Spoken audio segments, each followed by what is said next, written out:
क्या नरेंद्र मोदी और Donald Trump की दोस्ती में दरार आ गई है? यह सवाल इस वक्त हर तरफ गूंज रहा है। क्यों गूंज रहा है और यह बात कहां से उठी है, इसी पर आज चर्चा करेंगे। नमस्कार, मेरा नाम है नम्रता चौधरी, आप देख रहे हैं एनएमएफ न्यूज और मेरे साथ है मेरे सहयोगी अभिषेक पुंडीर। दरअसल डोनाल्ड ट्रंप उस बात से चिढ़े हुए हैं कि अमेरिकी डॉलर पर कुछ देश सवाल क्यों खड़े कर रहे हैं। अपनी मुद्रा को कमजोर ना होने देने की यह कवायद आप इसे डोनाल्ड ट्रंप की कह सकते हैं। ब्रिक्स देशों पर उनका गुस्सा फूटा है और ब्रिक्स में भारत भी शामिल है। बाकायदा एक ट्वीट किया है डोनाल्ड ट्रंप ने, जिसमें उन्होंने कहा है कि अगर आप अमेरिकी डॉलर को या मेरे देश की मुद्रा को कमजोर करने की कोशिश करेंगे तो मैं आप पर 100% टैरिफ लगा दूंगा और भूल जाइए कि फिर आप अमेरिका के साथ बिजनेस कर पाएंगे। Tata bye bye goodbye कहने के लिए तैयार रहिए। नवनिर्वाचित राष्ट्रपति डोनाल्ड ट्रंप का यह अंदाज, अभिषेक जी, कैसे देखा जाए? अभी तो प्रॉपर सत्ता में आए भी नहीं है, लेकिन फैसला बड़ा कड़ा लिया है उन्होंने और वो इस नीति पर काम करते हैं, अमेरिका फर्स्ट। ये भी हमें ध्यान रखना बिल्कुल होगा। बिल्कुल यही जब डोनाल्ड ट्रंप बने थे राष्ट्रपति, मतलब चुने गए थे, तब जो H1 visa, BH1 visa Bharat को दिया जाता है, भारत के लोगों को, उस पर भी तमाम तरीके के सवाल उठाए थे। डोनाल्ड ट्रंप ने जो कहा है उससे पहले आप ये समझ लीजिए कि वैश्विक तौर पर जब आप देशों की बात करते हैं तो ना आप किसी के दुश्मन है और ना आप किसी के दोस्त है, सारी चीज चलती है व्यापार से। डॉलर इस वक्त एक ऐसी मुद्रा है जिसमें दुनिया के सारे 193, 194 जितने भी देश हैं सारे व्यापार करते हैं डॉलर में। अमेरिका दुनिया की सबसे बड़ी ताकत है, ज्यादातर देशों को हथियार बेचता है, ज्यादातर देशों को वो दवाइयां बेचता है, और दोनों चीजें ऐसी हैं कि जरूरत पड़ती ही पड़ती है हर देश को, और दोनों ही क्षेत्रों में अमेरिका का दबदबा है। अब ब्रिक्स के लिए ऐसा क्यों कहा गया? क्योंकि ब्रिक्स में भारत एक बहुत बड़ा रोल प्ले करता है।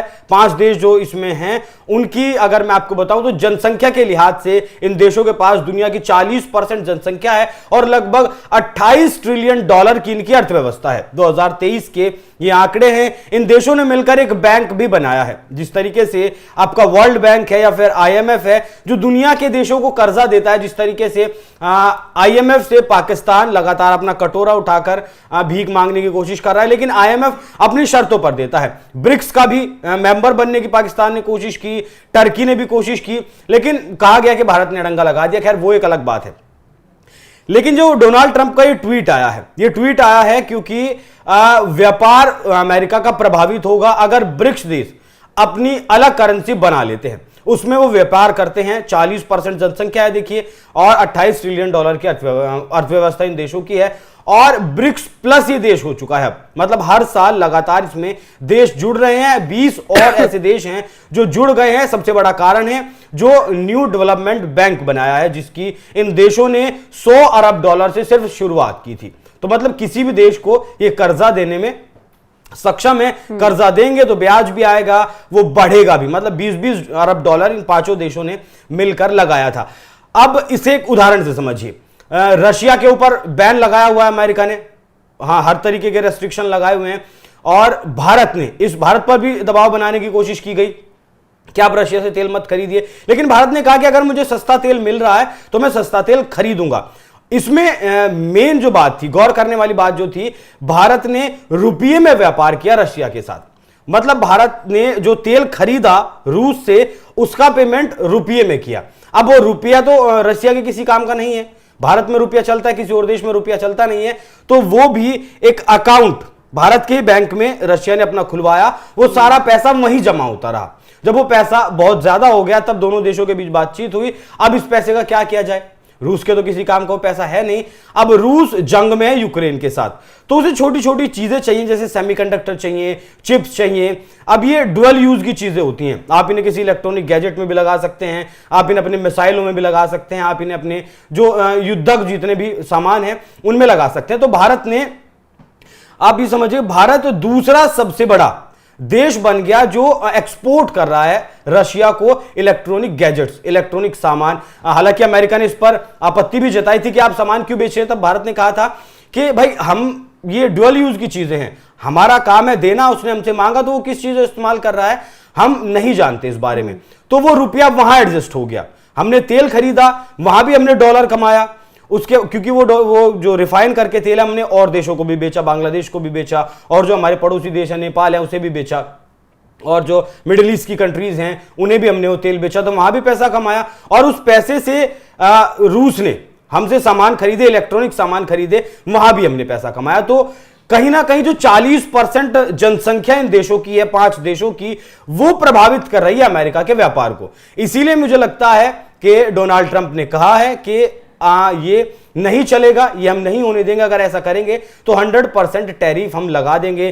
भारत जो अमेरिका सामान भेजता है उस पर अमेरिका फिलहाल बहुत कम टैरिफ लगाता है, लगभग 50% के आसपास टैरिफ लगाता है। लेकिन जो अमेरिका से भारत सामान आते हैं उन पर भारत टैरिफ लगाता है, वहां भारत अच्छी खासी कमाई कर लेता है। तो शायद ये बराबरी की बात हो। और जो शुरुआत में मैंने कहा कि आप किसी के दोस्त नहीं है, किसी के दुश्मन नहीं है, सारी चीजें व्यापार से चलती हैं। इसका एक और उदाहरण देख लीजिए चीन और भारत का। चीन और भारत की सीमा पर कितना विवाद रहा, लेकिन अभी वो सुलझ रहा है, क्योंकि चीन का जो व्यापारी वर्ग है वो नहीं चाहता कि भारत से लड़ाई हो, भारत के खिलाफ आप जाएं और भारत में उसका व्यापार बंद हो। $110 बिलियन का व्यापार हम चीन के साथ करते हैं। हालांकि व्यापारी घाटा हमें लगभग $70 बिलियन का है, क्योंकि हम चीन से सामान ज्यादा मंगाते हैं और भेजते कम है। लगभग $40 बिलियन का सामान भेजते हैं, $110 बिलियन का सामान मंगाते हैं, तो वो $70 बिलियन का जो है वो व्यापारी घाटा हमें है। इसीलिए चीन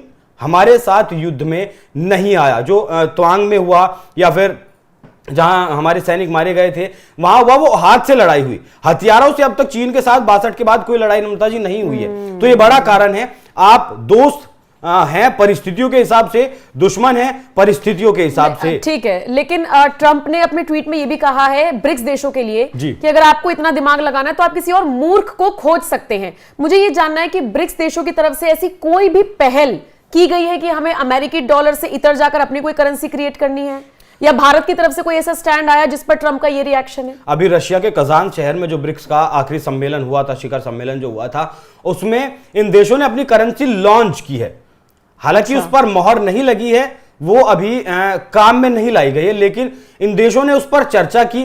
इन दोनों 5 देशों ने मिलकर उसका खाका तैयार किया कि करेंसी अगर हम बनाएं तो कैसे बनाएंगे। पहला जो फर्स्ट फेज जो है उसमें जब ये करेंसी अगर बन जाती है, चालू हो जाती है, तब ये 5 देश उस करेंसी में ही व्यापार करेंगे। उसके बाद जो ब्रिक्स देश बढ़ेंगे, जैसे कि मैंने आपको बताया कि 20 और देश उन्हें इसकी जो है सदस्यता ली है, और देश लगातार लाइन में हैं। लेकिन ये लोग जो ब्रिक्स में 5 देश मेन देश हैं, वो भारत हो, चाइना हो, आपका इटली हो, या फिर ब्राजील हो, रशिया हो, ये लोग देख रहे हैं कि कौन सा देश हमारे लिए मुफीद है, उसी देश को सदस्यता ये लोग दे रहे हैं। तो जो इसका परिवार ब्रिक्स का बढ़ रहा है, अब 5 देशों से 20 हुआ, 20 से अब और ज्यादा 50 होगा, 100 होगा। उन देशों में ब्रिक्स करेंसी का से जब व्यापार होगा तो कहीं ना कहीं डॉलर की जो कीमत है वो घटेगी और डॉलर अपनी औकात में आ जाएगा। अब जिस तरीके से पूरी दुनिया डॉलर में व्यापार करती है, फिर ऐसा होगा कि दुनिया के ज्यादातर देश ब्रिक्स की जो करेंसी बनेगी उसमें व्यापार करेंगे, तो जाहिर सी बात है अमेरिका को घाटा होगा ही होगा। जी, तो ये वो गुस्सा है जो फूटा है ट्रंप का, क्योंकि अमेरिका फर्स्ट की नीति को वो लेकर चलते हैं, और जहां पर उनको खतरा दिखाई दिया कि भाई मेरे देश की मुद्रा पर खतरा मंडरा रहा है, जो कि वर्ल्ड वाइड यूज होती है, तो ये उनका रिएक्शन था।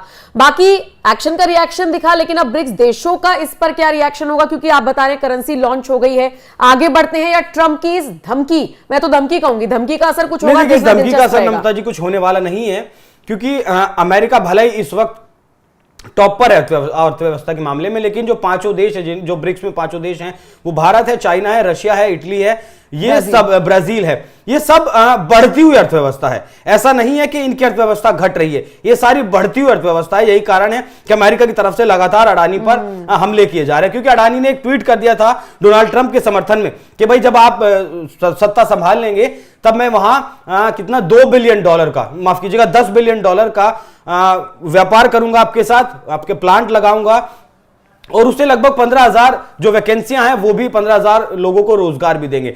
तो ये भारत और ये ब्रिक्स जो देश है वो सब बढ़ती हुई अर्थव्यवस्था है, देश इनके साथ लगातार जुड़ रहे हैं, तो मुझे नहीं लगता कि इस धमकी का बहुत ज्यादा असर ब्रिक्स देशों पर होने वाला है। चलिए, शुक्रिया मेरे साथ जुड़ने के लिए। बाकी आप इस चर्चा को किस तरह से देखते हैं, कमेंट सेक्शन में अपनी राय हमें जरूर दीजिएगा।